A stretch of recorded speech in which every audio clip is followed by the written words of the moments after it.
Most people try and change reality by forcing, by effort, by strategy, by pushing harder. But that's the slowest possible way. You see, your brain is already creating your reality, you're just not directing it yet. In this video, I'm going to show you how to trick your brain into a new reality without having to have tons of motivation or discipline and without self-sabotage. Hi, I'm Kirsty Elizabeth. Welcome to the channel. If you are new here, I help women reclaim their power and unlock their true potential. I have been studying the mind for years. I am a certified coach and energy healer, and I love sharing tips and tricks with you on this channel to help you radically transform yourself and your life. So here's the thing that most people don't realize. Your reality is literally a reflection of your innermost thoughts, beliefs, ideas, and self-concept. And your brain is always trying to predict what comes next based on who it thinks you are, what it thinks you believe, and what you've experienced in the past.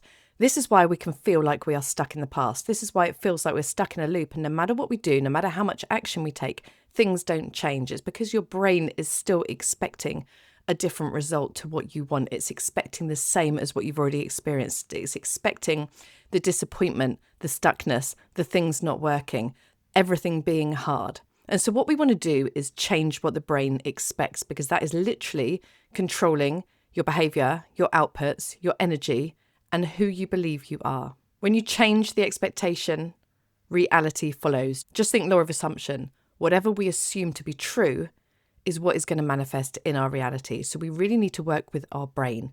And what most people don't realize is the brain doesn't know the difference between real and imagined. So we already can hack our way through our brain into a new reality. We have exactly what we need to trick the brain into forecasting a different outcome, into expecting a different reality, into moving us subconsciously towards a new outcome. And this is exactly where visualizing and mental rehearsement comes in.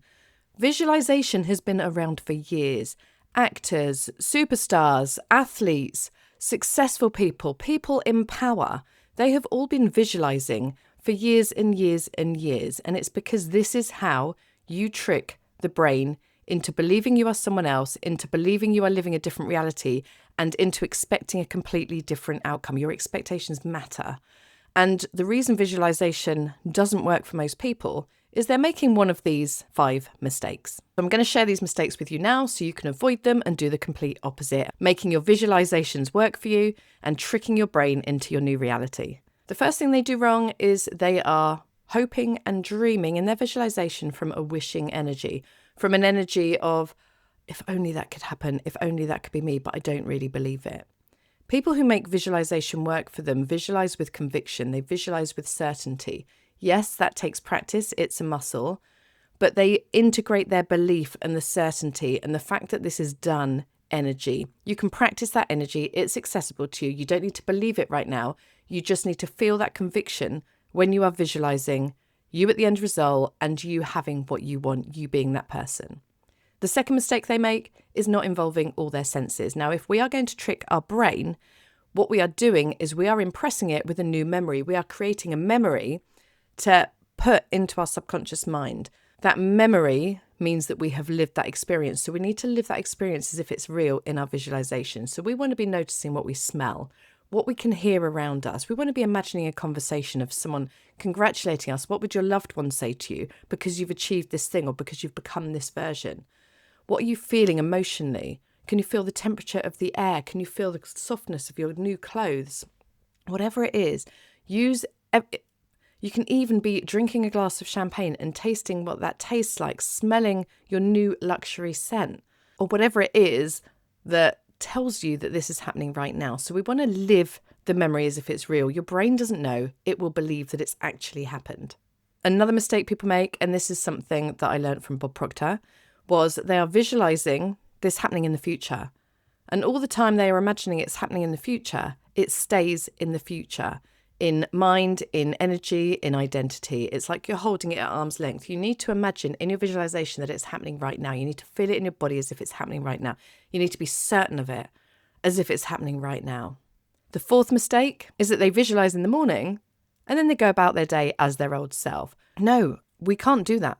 We are intentionally impressing our subconscious mind with a brand new memory, visualizing ourselves as already having it, as already being it. We can't then go about our day as if that never happened and we're still in our old self, in our old life. We have to act as if we are that person now. We have to bring that energy into the current moment. That's how we collapse time. That's how we make it a reality. We have to make it inevitable by acting as much as we can as that version of us throughout the day, which means we have to change our reactions, our thoughts, our behaviours. We have to change who we are being in the present moment.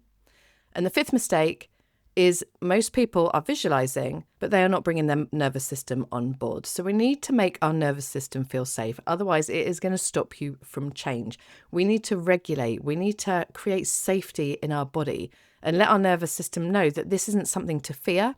This isn't something to run away from. This isn't something that's going to require a flight or fight or freeze response.